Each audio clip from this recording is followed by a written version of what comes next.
Hi everybody, Lisa here, your National Educator for Matisse South Africa. And today's topic is all about masking.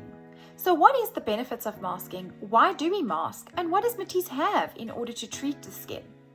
So first of all, Matisse has got a variety of different masks to treat different skin concerns and conditions.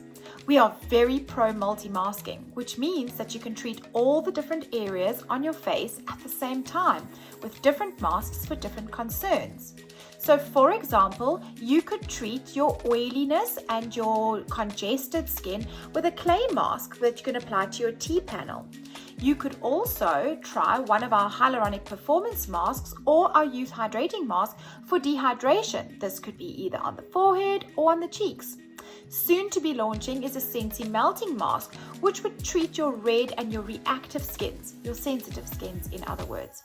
And alternatively, you could also use our extreme comfort mask for the eyes and the lip area, which by the way doubles up as a lip moisturizer. Fantastic. So masking is something that needs to be done by every single person.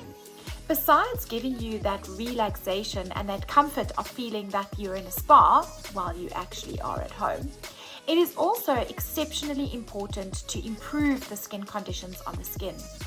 So there is no other better treatment than a mask that you can do 2 to 3 times a week depending on the needs of your skin. But it will repair the barrier of the skin, it will hydrate, it will soothe, it will decongest, once again depending on your needs. But masking is an exceptionally important process that needs to be included in your skincare routine in order to get the best results.